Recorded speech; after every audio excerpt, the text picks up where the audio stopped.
Oke teman-teman, kita masuk ke sesi 2 ya. Tadi kita ngomongin definisi, sekarang kita ngomongin tentang tujuan ya. Tujuan dari pemberdayaan masyarakat. Apa sih sebenarnya tujuan dari pemberdayaan masyarakat? Ada yang bisa bantu jawab?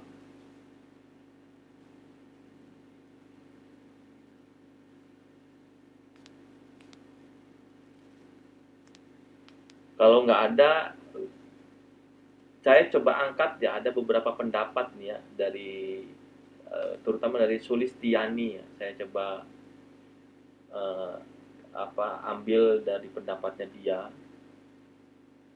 Jadi tujuan pemberdayaan masyarakat itu bagaimana membentuk individu dan masyarakat menjadi mandiri.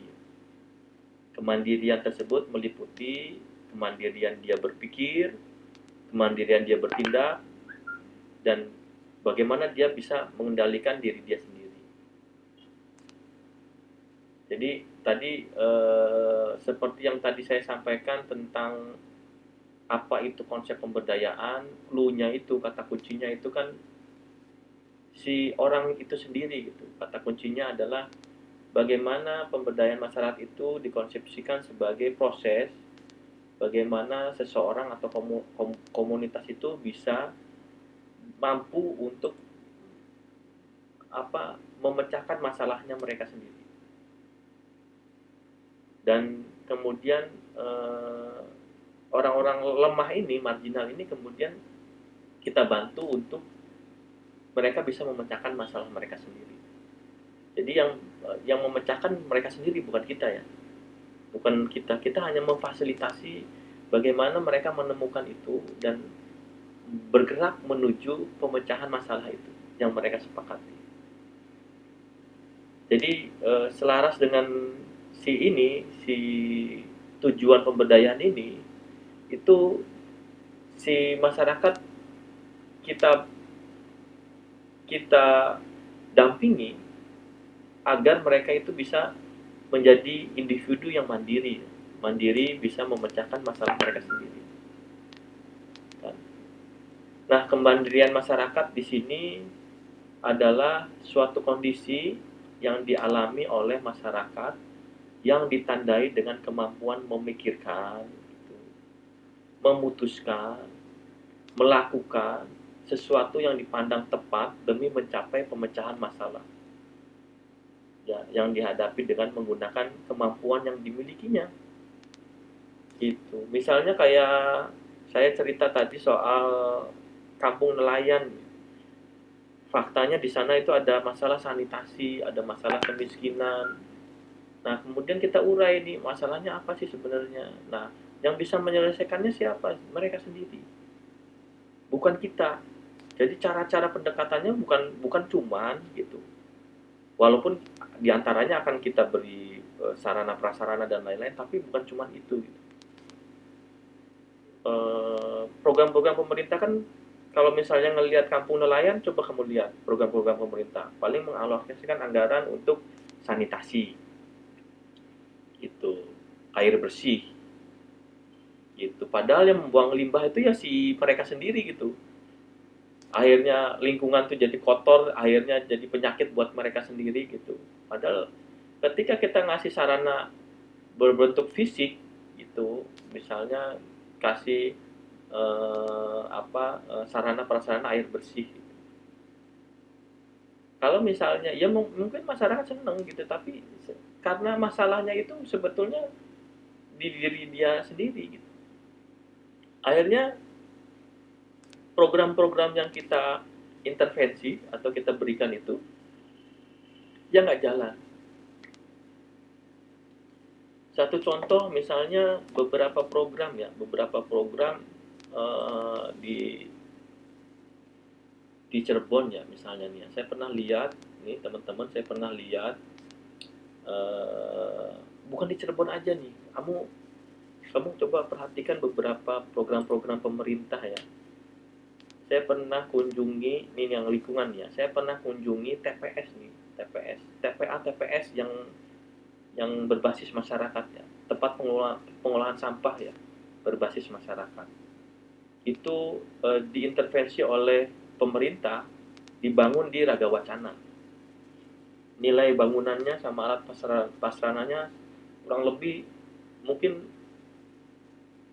bisa nyampe 1 miliaran ya.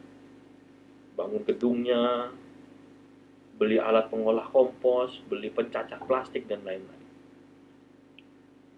Kemudian saya kunjungi itu program misalnya 3 tahun yang lalu saya kunjungi pada waktu itu, mangkrak.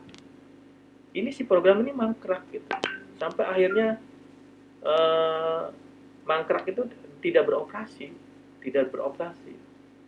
Mesin komposnya nggak jalan.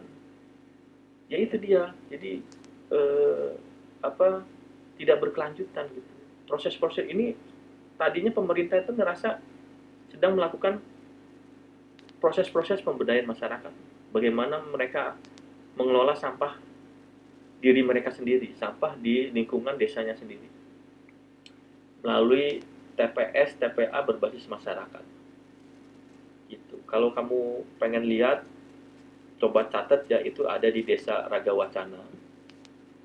Ya, memang ketika kamu datang di desa itu ada produk-produk meja, taplak meja dari plastik, dari cangkang-cangkang ini. Ya memang ada atraksi-atraksi gitunya ada.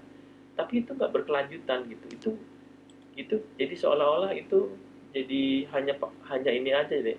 Hanya produk-produk yang untuk ini ya, untuk show window gitulah ibaratnya. Pada kenyataannya sistem tuh nggak jalan gitu, masyarakat ya tetap aja biasa aja gitu, mengelola sampah juga ya biasa saja, nggak jalan. Itu yang saya sebut tadi bahwa eh, saya cerita ke kalian tadi bahwa pemberdayaan masyarakat tuh di antara gagal sama berhasil, banyaknya mana? Banyaknya yang gagal. Karena apa? Karena pendekatannya itu nggak berbasis, nggak memahami pendekatan yang benar itu apa. Gitu. Nggak berangkat dari bagaimana merekayasa orang, rekayasa komunitas ini untuk bergerak bersama-sama menuju penyelesaian masalah diri mereka sendiri. Jadi berangkatnya dari aktor-aktor ini. Kalau kita tidak menggerakkan aktor-aktor ini, nggak jalan, nggak berkelanjutan. Akhirnya mangkrak, gitu. Dikasih intervensi, awal-awal jalan, kemudian mangkrak, gitu. Apalagi tidak ada pendampingan-pendampingan.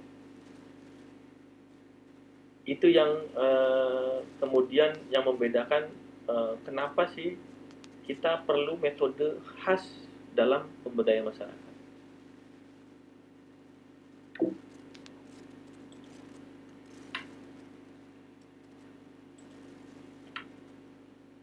Nah, konsep yang akan kami berikan tentang pokok mata kuliah pemberdayaan masyarakat ini, ya, hutan sama lingkungan hampir mirip ya konsep pokoknya. Pertama, kami ingin memberikan pendekatan pemberdayaan masyarakat, ya, pendekatannya ya. Kita akan ajarkan kalian bagaimana pemberdayaan masyarakat itu didekatinya seperti apa. Kasusnya di hutan untuk ilmu kehutanan, kasusnya di beberapa kasus untuk ilmu lingkungan, ya, kaitannya dengan pengelolaan lingkungan. Ya. Kemudian kita akan kasih asas dan prinsip dari pemberdayaan masyarakat. Jadi Anda harus tahu nih asasnya gimana, prinsipnya apa pemberdayaan masyarakat. Ini teoritis ya, ini ngomongin teoritis nih. Teoritis. Dan teoritis itu kadang perlu juga gitu, perlu juga. Meskipun bukan menjadi hal yang utama untuk mempraktekkan pemberdayaan masyarakat. Kemudian kita mau ngasih juga nih di mata kuliah ini tentang strategi dan pendekatan pemberdayaan masyarakat. Nah, ngomongin pendekatannya, strategi dan pemberdayaan. Kita ngasih metode-metode dalam pemberdayaan, ada metode-metode khas ya, termasuk nanti di sebelum masa pandemi ini saya kasih praktikum ya. Kita kan memang nggak ada praktikum ya, hanya 2 SKS ya kalau nggak salah ya. Tapi saya kasih praktikum. Saya kasih praktikum zaman itu ya. Saya coba lihat sekarang ini gimana nih metodenya. Tapi seperti yang tadi kemarin saya share di grup, kita akan coba kasus ya per kelompok, tapi menggunakan metode virtual. Ya mudah-mudahan ya minimal ini ya minimal Anda nggak belajar di teoritisnya doang, teoritis. Untuk kehutanan nanti kita akan diskusi dengan Perum Perhutani ya untuk memetakan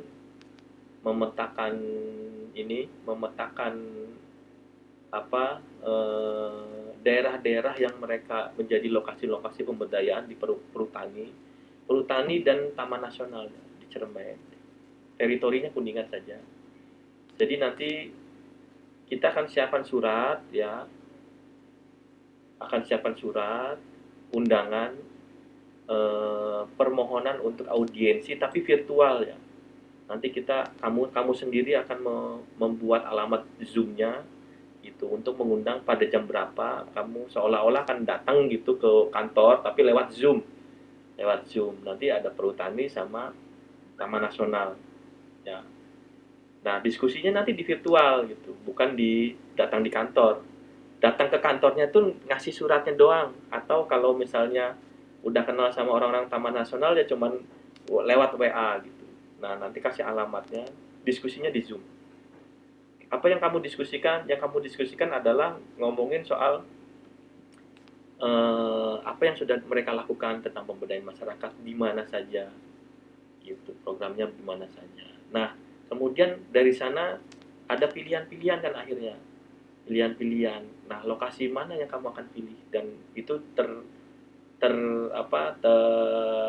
terverifikasi oleh pengelola hutannya.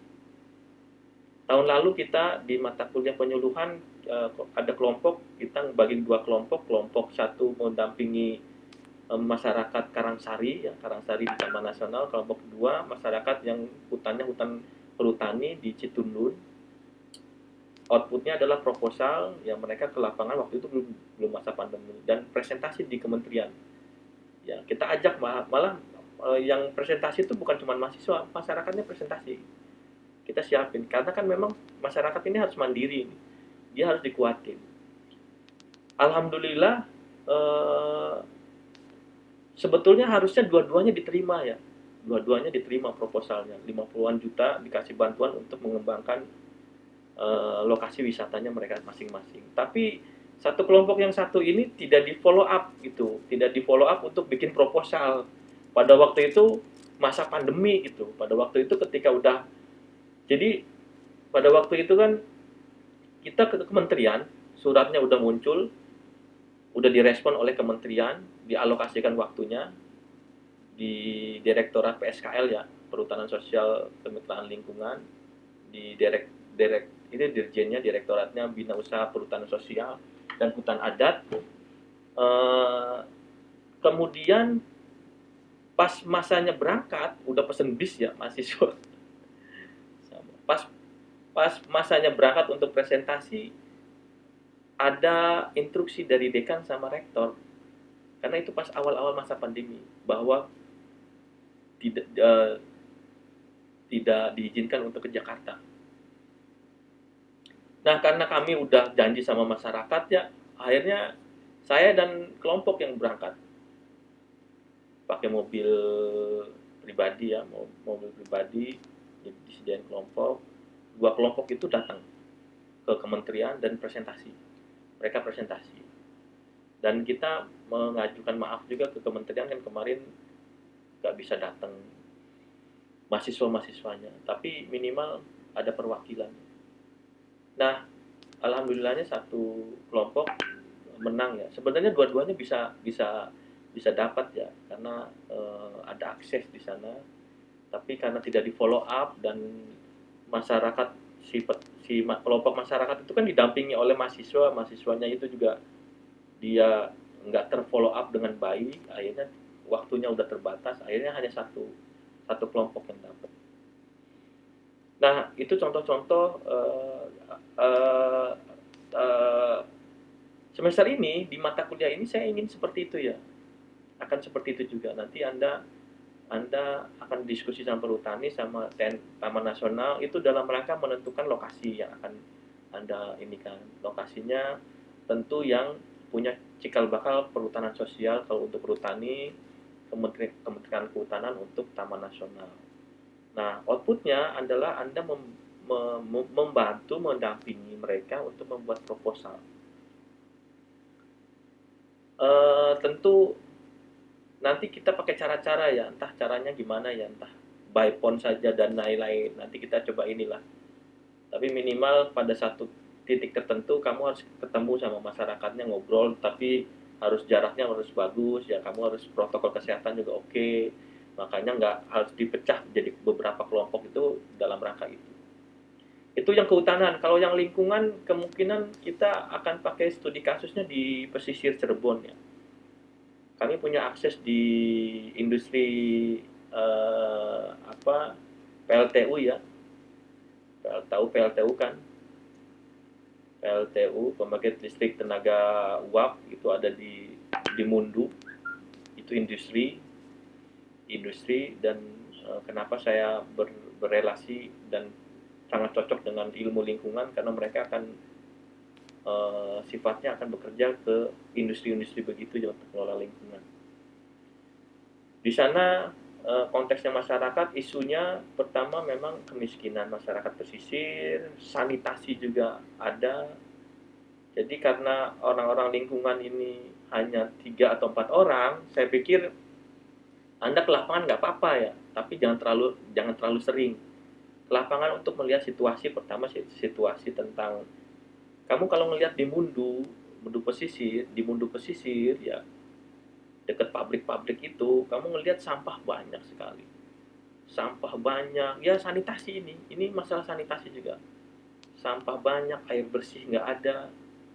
Kamu kalau ngelihat satu jalan perkampungan kumuh gitu ya, nggak sekumuh di sini ya, di kampung nelayan Muara Angke, tapi isu sampah tuh banyak, sampah, kekumuhan, sanitasi. Di sana di Mundu itu orang buang air besar itu nggak di WC ya, nggak punya WC mereka tuh. Di rumah-rumah tuh jarang yang punya WC. Jadi mereka itu kalau berak itu dia di empang-empang itu, di jalan-jalanan itu, dekat dekat dekat pantai itu. Jadi kalau kamu mau ke pantai itu, ke pesisir itu ya ya banyak kotoran-kotoran manusia yang paling pletek. Isu sanitasi, kemudian isu di situ isu lingkungannya juga, mangrove-nya mulai hilang, habitat burung juga mulai hilang. Ada satu di Mundu pesisir itu satu kawasan wisata yang dibangun oleh masyarakat. Namanya Pak Nursin ya. Teman-teman saya juga di sana. Di sana banyak teman-teman saya ya. Karena saya seneng ke lapangan ya. Ada dampingan saya itu nelayan Segara Biru ya. Yang nggak ada hubungannya dengan kehutanan ya, kita bangun tambak dan lain-lain. Kemudian tapi masyarakat ini dia senang nanam mangrove, makanya rada nyambung gitu. Dan kita punya relasi dengan orang-orang industri juga di sana. Industrinya orang-orang PLTU ya, PLTU. Nah nanti orang-orang teman-teman ilmu lingkungan ini ada sesi lah ketemu dengan lewat virtual ya, nanti lewat virtual, nanti narasumbernya dari PLTU. Kalau yang orang kehutanan kan, teman-teman kehutanan, nanti narasumbernya kan dari perhutani sama Gunung Ciremai, Taman Nasional. Oke, ada pertanyaan lain? Saya cerita terus ya, kayak jualan obat. Gimana? Nah, ini yang berikutnya. Oke, ada pertanyaan? Siapa nih? Lisa? Enggak, Pak, enggak. Oh, enggak. Jelas. Kirain tuh mau Apa, Pak? Reska Yulian mau nanya. Enggak, Yegi, siapa lagi nih? Udah, oke. Oke, ini terakhir ya, sesi yang kedua. Sesi berikutnya bukan di hari ini. Ini terakhir sesi yang kedua, ini tentang informasi yang diperlukan untuk mendalami konsep pokok. Ya, ini jadi kamu nanti coba catat ya, ada di materi yang saya kasihkan. Ini yang untuk kehutanan dulu nih, nanti saya cerita di orang yang lingkungan ya. Untuk kehutanan, agar kamu bisa paham betul tentang pemberdayaan masyarakat sekitar hutan, informasi atau rujukan apa sih yang harus kamu cari. Kamu bisa carinya lewat Google ya, Profesor Google itu kan sangat pintar. Anda dapat dari mana-mana, itu lebih pintar dari saya itu si Google kan. Jadi kamu bisa cari di sana pertama tentang sejarah kebijakan tata kelola hutan ya, dan posisi masyarakat sekitar hutan. Kamu cari informasi itu, kamu belajar baca. Kenapa kamu baca, penting baca tentang itu karena untuk bisa melakukan pemberdayaan masyarakat, kamu harus paham tentang sejarah ya. Sejarah itu kan, orang-orang politik juga kan, dia dia belajar tentang sejarah. Sejarah masyarakat Indonesia gimana, sosial ekonomi budaya politiknya gimana. Nah, konteksnya di kehutanan, kamu harus ngomongin, tahu tentang sejarah kebijakan tata kelola hutan dan posisi masyarakat sekitar hutan. Nah, karena kamu semester 1, ini agak berat juga akhirnya nih. Kamu kamu berdampingan dengan mata kuliah agama, matematika. Nah, kemudian kamu di apa harus didorong untuk memahami tentang kehutanan di mata kuliah ini. Ya, desainnya pemberdayaan ini harusnya memang di semester 6, tidak di semester 1, tapi gimana lagi deh, kita yang penting kamu bisa belajar cepat, kemudian kita kasih buku, kamu bisa belajar mandiri, itu saya kasih clue-cluenya apa yang harus dipelajari. Yang kedua, kamu harus memahami informasi tentang situasi sosial, ekonomi, budaya, dan politik masyarakat di sekitar hutan. Ya, kamu pahami itu informasi itu. Jadi kamu pahami tentang misalnya masalah kemiskinan, masalah konflik, misalnya masalah budaya, bagaimana struktur nilai dan norma masyarakat di sekitar hutan. Nah, ini kamu coba ya baca-baca ringan deh, jangan ditelusuri kayak pengen penelitian ya, baca-baca ringan ya, biar nggak terlalu ketinggalan. Nah, kemudian yang ketiga, kamu pahami, cari informasi juga konflik dalam pengelolaan sumber daya hutan. Konflik apa sih, jenis konfliknya, apa konfliknya, apa saja, di mana saja itu konfliknya, di hutan apa saja itu, hutan produksi, hutan lindung, hutan konservasi kah, siapa yang berkonflik, antara siapa dengan siapa. Nah, kamu pelajari bukan untuk ini ya, untuk kamu mendapatkan feel ya, bagaimana sih kita apa, menguatkan diri untuk memberdayakan masyarakat. Nah, berikutnya kamu juga harus cari informasi kemiskinan, ketimpangan sosial masyarakat. Kemudian kamu, selain itu sisi orangnya nih ya. Sisi orangnya kan tadi ngomongin sosial ekonomi, konflik, kemiskinan, itu sisi-sisi. Nah, ini sisi-sisi kehutanannya nih ya. Kamu juga harus mempelajari degradasi hutan ya. Hutan kita habis, hutan kita kebakaran, illegal logging di mana-mana, keanekaragaman hayati kita punah gitu. Harimau Jawa udah punah gara-gara hutan kita habis gitu. Harimau Bali udah lama punah. Harimau Sumatera kalau nggak di apa, tidak dikendalikan habitatnya, itu juga bisa punah gitu. Kalau misalnya kemudian tantangannya adalah di lapangannya banyak sawit, banyak ini, hutan dibakar, kemudian dirubah oleh masyarakat menjadi lahan pertanian. Nah, isu-isu kayak gini penting juga nih untuk memahami bagaimana Anda sebagai orang kehutanan itu konteksnya ya, eh, eh, mendekati masyarakat melalui pemberdayaan itu untuk tujuan-tujuan apa. Ini sebenarnya arahnya ke sana. Kemudian coba juga cari lesson learn ya, jadi pembelajaran pemberdayaan masyarakat sekitar hutan, baik dari kisah sukses maupun kisah gagal. Nah, 6 ini aja yang coba kamu belajar mandiri, ya. Saya pikir ya kita bukan kayak anak SMP atau SMA ya. Saya mungkin artinya apa? Artinya pembelajaran kita tidak menguatkan di bagaimana Anda menghafal gitu. Enggak. Tapi bagaimana Anda memahami dan bagaimana Anda bertindak. Itu target target di kita ya. Di kita ya. Memahami dan bertindak. Bertindak tuh ya Anda jadi agen-agen perubahan sosial nih di di perguruan tinggi ini gitu. Selain Anda juga rasional untuk bekerja, tapi bahwa cara-cara belajar kita tidak ingin memiliki outcome hanya Anda bisa menghafal gitu sejarah kebijakan. Jadi saya nggak terlalu peduli ya dengan metode-metode ujian yang seperti ini. Malah saya saya jarang sekali ujiannya menggunakan yang begituan, lebih ke arah studi kasus ya. Jadi Anda ya ketika Anda berhasil dengan teman-teman kelompok membuat proposal untuk masyarakat dan dipresentasikan di kementerian, ya udah itu nilai kamu bagus. Gitu. Nilai-nilai yang lebih ke arah ini mah cuman formalitas doang gitu.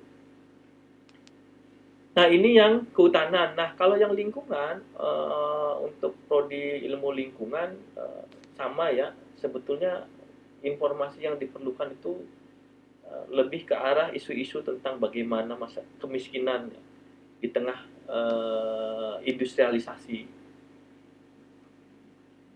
Kan orang lingkungan itu dia ngomongin dia zonanya bukan cuma hutan ya. Orang lingkungan juga bisa dia dia ngomongin hutan ya, tapi zona dia tuh lebih luas. Jadi semua teritori itu dia dia tanganin ya. Jadi baik udara, darat, laut gitu. Siapa yang mengintervensi merusak udara, darat, laut ini siapa? Industrialisasi biasanya. Yang punya dampak siapa? Dampaknya adalah masyarakat sekitar. Nah, coba Anda lihat tentang konflik-konflik pengelolaan sumber daya, pengelolaan sumber daya, kemudian dampak-dampak terhadap lingkungan, ya, degradasi lingkungan. Kalau di yang match nih, yang agak nyambung nih antara isu kehutanan sama lingkungan nih, ngomongin soal emisi karbon. Ya, itu nyambung banget ya dua-duanya nih. Dua-duanya. Emisi karbon dia ngomongin soal lingkungan, ilmu lingkungan dia ngebahas ilmu lingkungan juga. Emisi karbon ya yang mempengaruhi perubahan iklim. Nah, kemudian orang kehutanan juga memahami emisi lingkungan itu dari emisi dari hutan, dari kebakaran hutan dan lain-lain. Nah, ini yang nyambung. Jadi itu mungkin sekilas ya, sekilas. Sesi berikutnya nanti ke studi kasus ya. Nah, ini mulai dipisah ya antara kehutanan sama lingkungan. Yang saya kasih itu masih studi kasusnya orang untuk ilmu kehutanan ya. Nah, ilmu lingkungan belum saya buat karena saya baru ngajar kali ini nih, ngajar pemberdayaan masyarakat di ilmu lingkungan. Oke, sebelum saya akhiri, kira-kira ada pertanyaan nggak?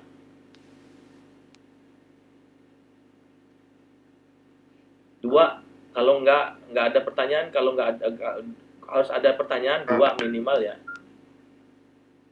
Ya, gimana? Apa? Harus ada pertanyaan. Tanya apa kek?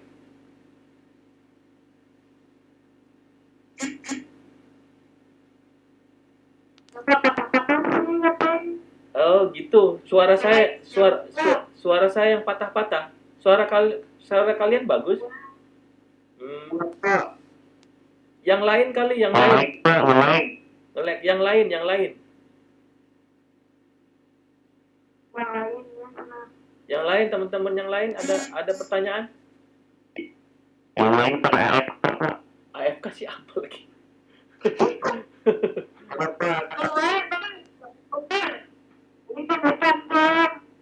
Oh, itu AFK itu bahasa game ya? Oke, saya baru tahu. Saya baru paham.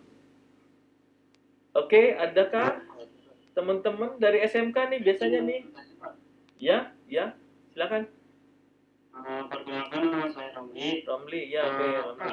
Itu kan di dalam tabel itu yang di bawah tuh ada memberikan si stimulus itu maksudnya apa ya Pak? Stimulus itu apa Pak? Stimulus tuh pancingan gitu. Stimulus, pancingan, respon, pancingan, stimulus, stimulan, stimulan.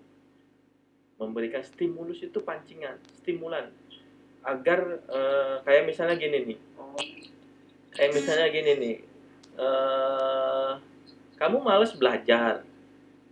Ya, kemudian orang tua kamu itu biar kamu belajar, orang tua kamu tuh bilang gitu, nanti saya kasih HP gitu. Nah, asal kamu belajar, waktu kasih HP, akses HP gitu. Nah, itu stimulus agar kamu itu belajar.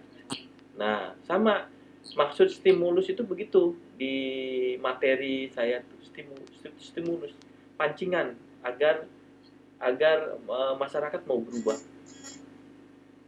gitu. Itu di sesi yang berikutnya ya, itu belum masuk ke sini nih. Itu kan materi yang saya kasih untuk beberapa sesi. Oke, ada yang lain?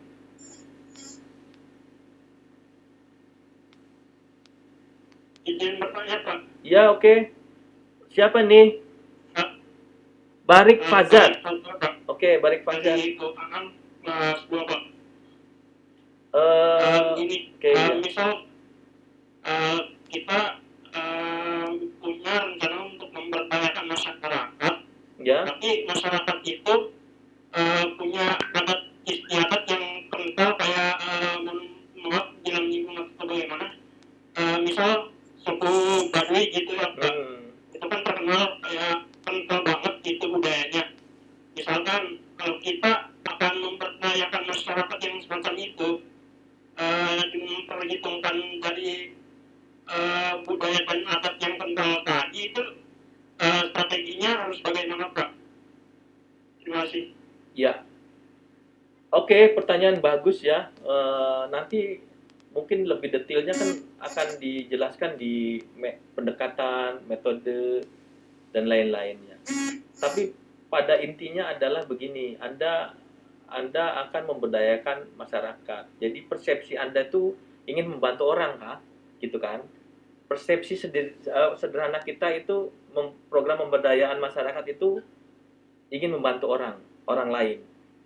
Dalam arti bahwa ada masalah menurut kamu tuh, itu tuh ada masalah gitu. Gitu.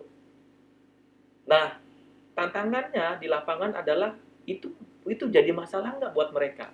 Itu dulu nih ya, itu dulu. Kadang-kadang nih orang miskin tidak merasa itu masalah. Misalnya ada masalah sanitasi misalnya tadi nih ya, ada sampah bla bla bla gitu di mundu pesisir, kemudian dia beraknya di mana-mana, akhirnya dia tercemar. Bagi kita itu masalah kan? Kita ingin membantu gitu, membantu mereka. Nah, kemudian tapi kita harus tanya dulu ke mereka, karena kan yang bisa merubah tuh bukan kita, mereka sendiri kan. Itu kan konsep utamanya tadi dari definisi. Nah, kita coba dialog dulu, itu jadi masalah nggak buat mereka. Nah, kemudian kita jangan langsung paksa, itu jangan langsung paksa. Jangan langsung paksa karena persepsi norma nilai itu udah melekat di dalam masyarakat. Jadi ketika kita memaksa itu nanti malah terjadi situasi-situasi yang tidak bagus gitu. Nanti malah kamu jadi berkonflik, kamu malah dipukulin dan lain-lain. Kalau masyarakat Baduy kamu malah disihir gitu sama mereka kan. Disihir, diguna-guna dan lain-lain. Makanya kita dialog dulu, sebenarnya mereka. Tapi sebetulnya kadang-kadang melakukan diskusi, berdialog dengan masyarakat, tapi masyarakat dengan metode standar gitu. Dialognya itu bukan dengan ngomong-ngomong, enggak. Dialognya itu enggak ngomong, enggak diskusinya enggak seperti ini, tapi lewat metaplan kertas. Lewat kertas mereka menulis, karena kan ada orang-orang yang tidak berani ngomong gitu. tulis, kita tempel-tempel di kertas lagi, kita fasilitasi dan kita diskusikan bareng. Nah, itu sebenarnya untuk menemukanali masalah gitu. Kalau tidak ada masalah ya lebih baik ya sudah. Menurut mereka tidak ada masalah, menurut kita akhirnya mereka juga paham itu tidak ada masalah, ya sudah. Eh, kita kita memberdayakan sisi-sisi yang mereka masalahi menjadi permasalahan mereka ya. Tapi kalau kalau masalah sanitasi, sampah dan lain-lain sebetulnya itu masalah dalam batin dia, itu mereka masalah ya. Karena misalnya mereka mengalami tentang sakit diare, gatal kulit dan lain-lain. Itu kan kita bisa eksplor tuh. Nah, kita diskusikan kenapa sih Bapak diare, sakit kulit, apa sih harapannya sebenarnya gitu untuk iya bla bla bla. Akhirnya kan tereksplor semua dan itu jadi rumusan masalah. Nah, kemudian pertanyaannya tadi bagaimana kalau kita menghadapi orang-orang yang punya norma-norma tradisional gitu. Norma-norma tradisional. Nah, yang jelas begini, yang jelas tuh eh, yang jelas dulu ya. Yang jelas kita harus bisa memahami dulu konteks masyarakat lokalnya. Norma nilai budaya kita pahami dulu.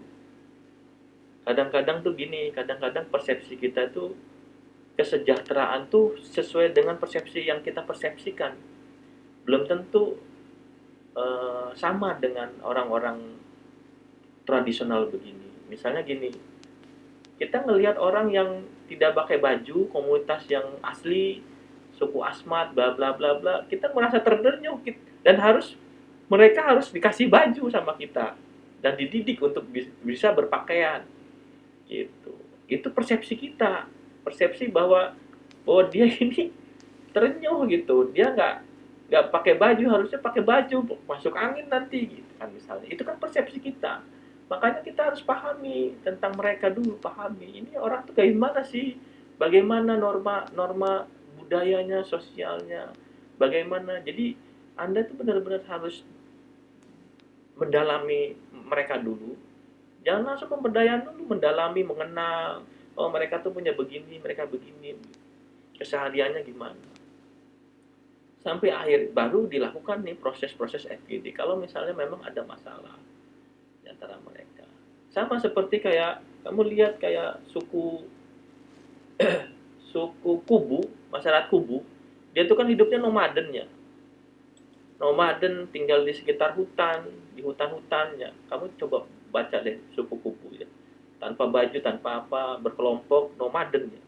Nggak bersekolah, gimana mau sekolah orang dia nomaden, nggak punya rumah dan dia tinggalnya di pohon-pohon gitu dan selalu muter-muter gitu. Tapi konsep-konsep kita harus paham dulu, jangan sampai menurut persepsi kita pakai persepsi kita gitu tentang kesejahteraan, tentang kebahagiaan. Itu persepsi mereka juga punya persepsi gitu. Jangan-jangan memang mereka senangnya begitu gitu, bahagianya begitu karena kan mereka dekat dengan alam, mereka punya norma nilai mistis dengan sumber daya hutan, dengan roh-roh leluhurnya mereka gitu. Mereka punya kepercayaan, sistem-sistem kepercayaan dan kita nggak bisa rubah itu. Kamu kalau rubah boro-boro ngerubah itu yang lebih melekat karena itu puluhan tahun ya norma nilai begitu.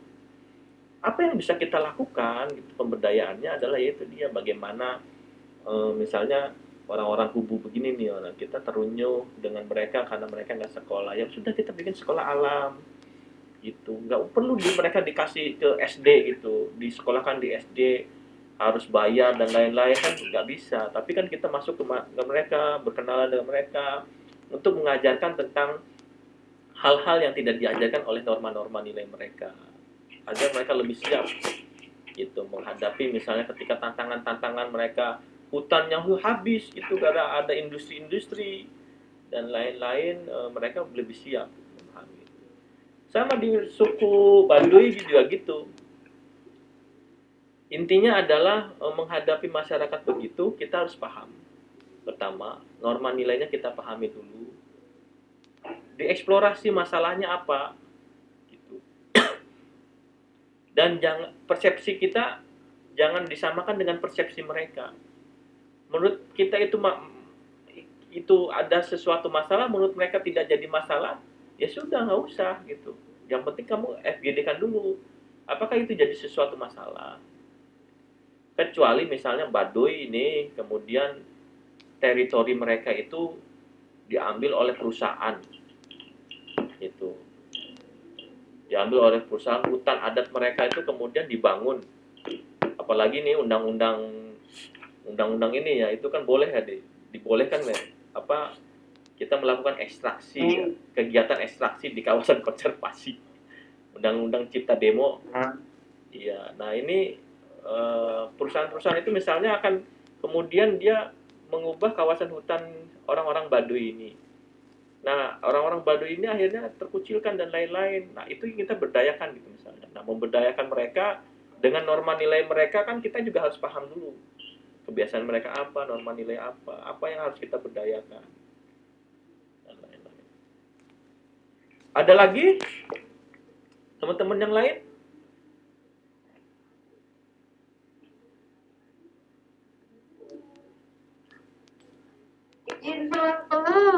Oke. Oke, ini sebelum sholat kita ini ya, ini udah di sesi akhir nih. Kalau tidak ada pertanyaan, saya akhiri dan kita lanjutkan di sesi minggu depan ya, lebih ke studi kasus dan mulai dipisah antara ilmu lingkungan sama ilmu kehutanan. Bagaimana? Adakah pertanyaan untuk terakhir kalinya? Oke. Siapa nih? Arya Kusuma. Gimana mana?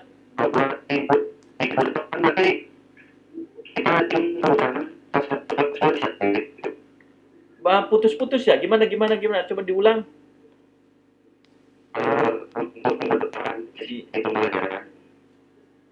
Iya.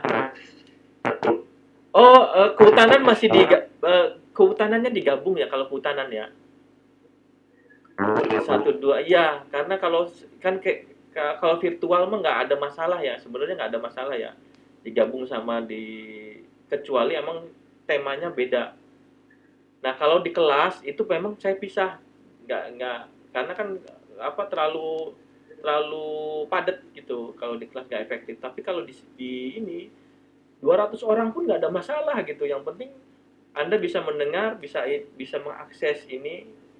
Kemudian memang saya tidak tampilkan share screen di Zoom ya, nanti kamu bisa buka sendiri di laptop ya. Kemudian kamu bisa tanya. Nah, gitu. Jadi saya pikir tidak ada masalah ya. Mudah-mudahan Anda mau nerima tentang ini, tentang penggabungan metode kuliah. Kalau di E-kelas dipisah, pasti dipisah kalau di E-kelas karena kan dia passwordnya beda-beda tiap kelas. Kalau di gitu. Tapi kalau live virtualnya itu pasti digabung yang kehutanan.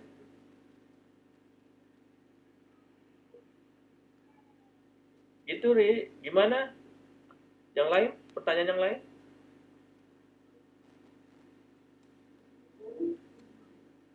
Oke, teman-teman, kalau tidak ada pertanyaan atau Ri, ada tanya lagi? Kusuma, Arya Kusuma? Enggak? Oke, oke. Oke, teman-teman, kalau tidak ada pertanyaan lanjutan, kita akhiri sesi hari ini ya. Minggu depan kita fokus ke sana ke yang yang saya udah kasih ya, satu PPT tadi itu sebetulnya untuk minggu depan juga. Nah, saya belum periksa semua tugas-tugas kalian, ada yang beberapa yang sudah mengumpulkan, tapi kelihatannya ada juga yang belum ya. Nah, bagi yang belum segera untuk kirimkan ke email tugas-tugasnya, dan itu dinilai ya, kalau nggak dinilai itu saya takutnya kalian nggak semangat untuk mengerjakan tugas ya. Kita ngasih insentif orang-orang yang benar-benar ngerjain tugas, tapi sebetulnya tugas itu sejatinya tuh saya nggak perlu kamu tuh bisa menghafal dan lain, tapi minimal baca gitu. Anda bisa baca itu dan memahami itu. Begitu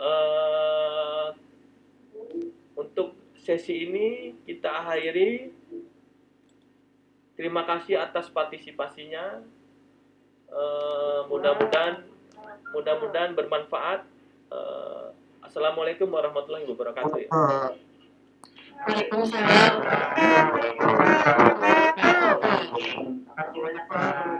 Ya, oke ya, makasih ya.